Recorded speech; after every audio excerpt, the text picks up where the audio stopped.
¿cómo están? Bienvenidos a un capítulo de Be Friedman, Vida Estudiantil. Soy Adira Torres y en este día tenemos una invitada que nos va a platicar sobre el contexto situacional de las escuelas y un poco general. Un contexto es el entorno o circunstancias de un hecho o un mensaje que sirve para la comprensión de su significado. Bueno, vamos a ahondar en esto y vamos a conocer más de la licenciada en Comunicación Humana, Noemí Limón Cruz, así que le damos la bienvenida.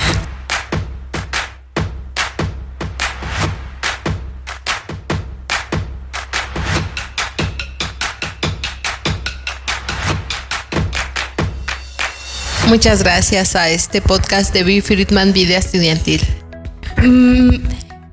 ¿Cómo es que se interesa en la comunicación humana? Porque me doy cuenta a los 15 años que tengo niños que pertenecían a ciertas comunidades que no eran de la zona urbana, y entonces ellos tenían aparentes problemas de aprendizaje o así eran catalogados. Sin embargo, uno de ellos me dice, no, es que nosotros no estamos acostumbrados a este tipo de cosas, que usted sí está acostumbrada. Entonces, más bien la que estaba un poco fuera de lugar era yo, así que yo tenía que aprender acerca de eso y cómo era, cómo se podían recatalogar lo que aparentemente eran problemas de aprendizaje. Sí, y es que en muchas ocasiones conocer sobre qué es lo que le afecta, cómo hasta su alimentación es muy importante en la educación de un alumno desde que están chiquitos hasta que egresan de la universidad. Así es, sí. En el caso de este niño había sido incluso catalogado como con problemas de aprendizaje y rebelde.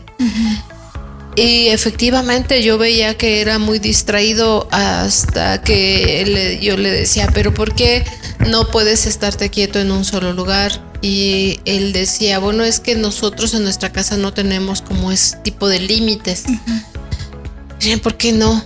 Y entonces él me explicaba que él vivía en una casa instalada en un terreno donde a los alrededores no había nada, o sea, ellos podían entrar y salir a la hora que quisieran, no había como esas barreras, esos limitantes, y desde ahí la configuración de su pensamiento, o sea, en su pensamiento no hay como las mismas barreras o limitaciones que nosotros tenemos, ¿no? Y no es que ni sea bueno ni malo, Sí, porque a veces ese no tener límites te lleva a hacer muchas cosas buenas, ¿no? Por decirlo en ese aspecto, pero también a veces malas. Por eso es muy importante conocer ese contexto e ir encaminando a las personas a que pues sean unas personas de bien, por decirlo así. Claro, y si yo me lo hubiese tomado a personal, o sea, sus actos hubiesen parecido actos de rebeldía. Incluso lo que él me decía me hubiera parecido incluso como grosero, ¿no?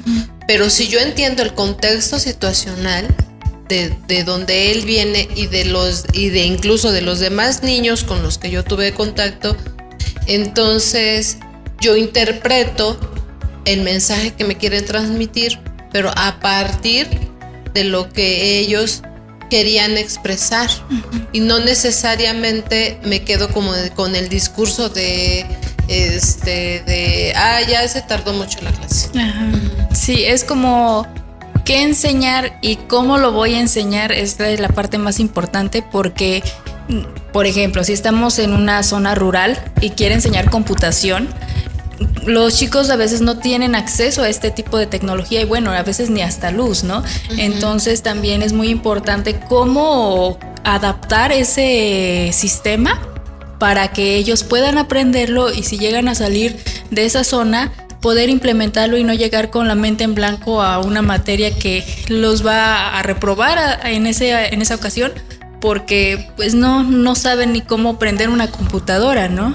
Ajá, muy bien. Y entonces tú te das cuenta que en esa zona rural no tienen luz, no tienen acceso a este tipo de tecnología, y entonces tú llevas la tuya propia y a partir de la tuya propia les vas dando pequeñas probaditas porque sabes que la computación no se puede enseñar únicamente de forma teórica, este es el dibujo de la tecla, o sea, realmente hay que sentir la tecla, hay que tocarla, hay que usarla para que realmente quede ahí como ese aprendizaje, ¿no? Y entonces, te das cuenta que no es que sean burros, ¿no? Como muchas veces los tipifican, sino que más bien no tienen los conocimientos previos sobre el uso de esas herramientas y no han tenido la práctica y la experiencia con estos aparatos. Pues al final de cuentas ir adquiriendo esa experiencia, esa práctica, no solamente la teoría. Bien lo vimos como en una serie, no sé si la llegó a ver, que se llama Gambito de Dama. Entonces la chica pues ya se lo imaginaba, ¿no? El movimiento de las piezas y todo, pero fue la práctica que al final tuvo que la hizo convertirse en la mejor jugadora de ajedrez. Entonces sí, conocer la teoría, saber todo esto, pero la práctica es muy importante y más para esos chicos que no tienen todo el acceso, y si uno puede poner de su parte para ayudar en su educación, creo que es lo más importante y lo que enriquece esa profesión. Sí, y en el ámbito educativo se puede utilizar este conocimiento porque sabes con qué elementos cuenta el niño. Es decir, a un niño de una zona rural donde hace mucho calor, pongamos, no sé, Amacuzac. Entonces tienen cerca un río y tienen de cerca un tipo de vegetación, un tipo de flora, un tipo de fauna. Y entonces planeas o diseñas las actividades con relación a eso. O sea, no les hablas acerca de la playa porque no tienen acceso a la playa, y no les hablas acerca de grandes edificios de 10, 15 o 20 niveles y de elevadores y todo, porque no forma parte de su experiencia cotidiana. Tienen que practicarlo porque tienen que sentirlo, y de hecho incluso las experiencias en este ámbito pueden ser experiencias formativas y no necesariamente buenas o malas, ¿no? Es decir, a lo mejor si los llevaste a identificar algunas especies de vida en los ríos y no supieron decir el nombre de los animalitos que viven ahí, pues no pasa nada. O sea, es decir, a lo mejor no supieron que eso era una carpa, ¿no? Pero ellos dijeron, no, pues es el pez, pero no saben el nombre. Bueno, para eso estamos nosotros, para decirles, mira, se llama carpa, su tipo de vida es así, las capacidades que tiene son estas, y entonces él adquiere más conocimiento.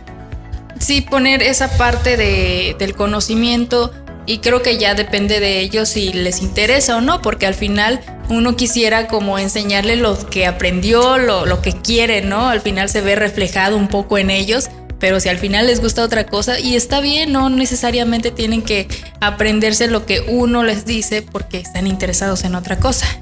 Sí, y porque además, más que tener resistencia al aprendizaje que ellos quieren, es favorecer lo que les interesa y valernos de lo que los rodea. Sí. Si los rodea, insisto, este tipo de naturaleza, pues que sea un punto de partida para enseñarles cierto tipo de aspectos, ¿no?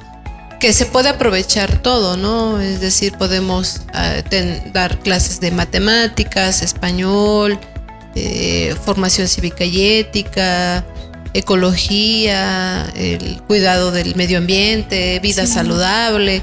Entonces aprovechamos todas las experiencias que los niños tienen en sus diferentes contextos. Bueno, los niños y adultos, porque también los adultos nos valemos de lo que sabemos. Sí, y también, bueno, hablando ya de los adultos, los padres, también es importante conocer el contexto un poco, ¿no? No adentrarse tanto en la vida personal del niño, sino un poco conocer ese contexto para comprender por qué sus emociones también son distintas en el aula. Me platicaba un amigo que en una situación, una niña de primaria pierde a su mamá.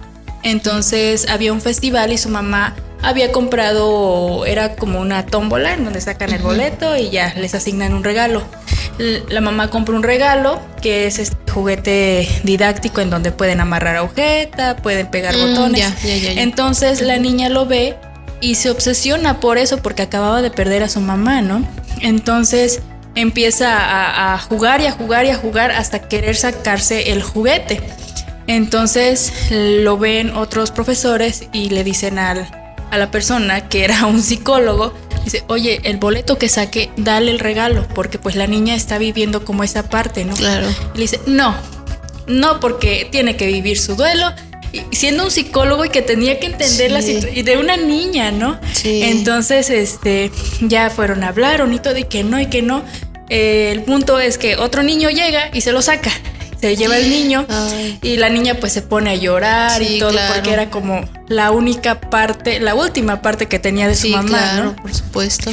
Y ya, ¿no? Pasa esto, van con el niño, le dicen, oye, no, va con la mamá, no, es que mi hijo se lo ganó. Entonces, esa parte de los adultos que son esta parte responsable, también deberían de entender ese tipo de situaciones y qué ejemplo le están dando a sus hijos, ¿no?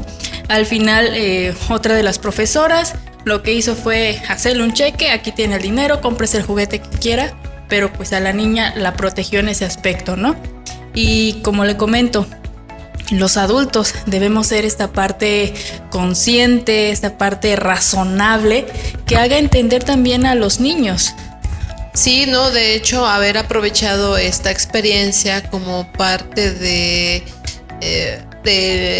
ese sentimiento que albergaba la niña y de hecho incluso hasta aprovechar esta situación, pues para que ella se llevara algo que para ella era muy significativo. Sí. Ajá. Y el niño pudo haber aprendido un poquito acerca de empatía, y los padres un poco acerca de ponerse también en el zapato de los demás y podernos dar cuenta, ¿no? De que más allá de que, yo me lo gané, pues está el ayudar a otro. Sí. Ajá. Y entonces, fíjate, ahí es cuando tú te das cuenta que muchas veces la formación académica, la formación en calificaciones del 1 al 10, solamente refleja eso, calificaciones frías, pero que las experiencias y lo que hacemos con lo que sabemos nos da un sentido humano.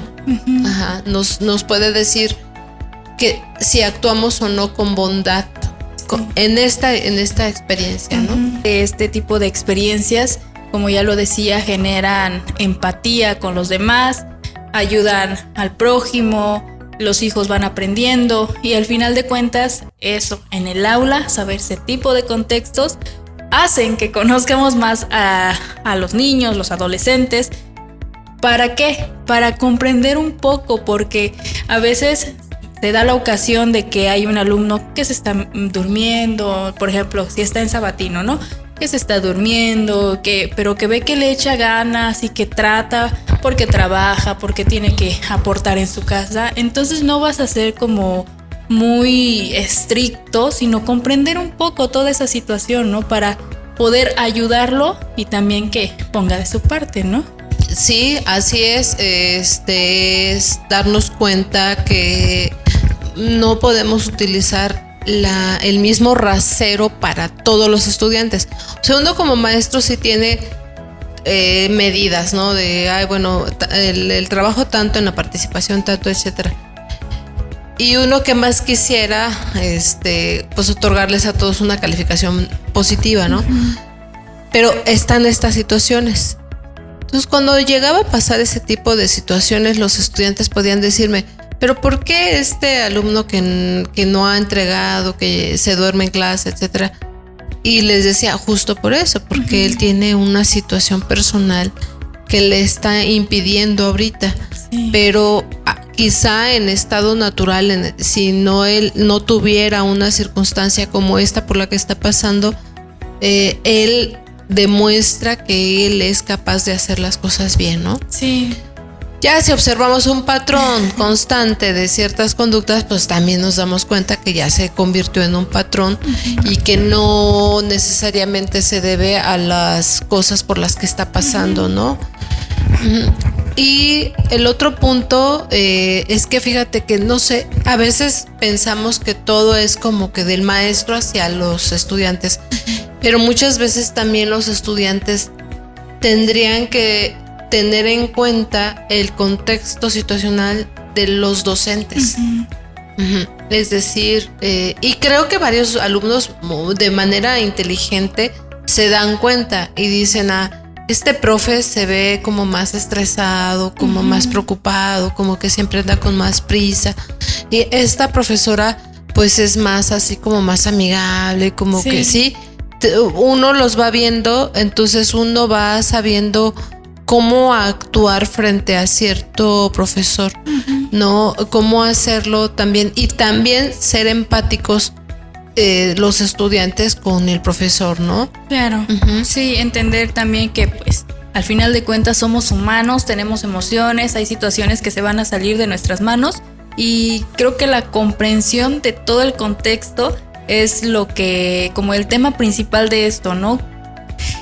Aceptar al otro sin juzgarlo y conocer su situación un poco, si él decide no contar ni nada de esto, pues conocerlos un poco y también apoyarlos. Sí, sí, y si ellos se abrieran contigo porque te dijeran, no, es que fíjese que he tenido carga impresionante de trabajo y se les ve, etcétera, o sea, si tienen esta confianza de hacerlo, pues bueno, lo hacen y te lo dicen y tú tomas una decisión. Sé que usted hace conferencias, que va a platicar con alumnos de preparatoria, de secundaria. ¿Cómo es que empezó esta parte? Porque dar una conferencia creo que no es nada sencillo. El manejo de un grupo más grande que de un salón, creo que es algo complicado. Bueno, ¿a usted se le hace complicado? Fíjate que no, porque los niños con los que yo comencé me fueron dando como ciertas pautas, ¿no?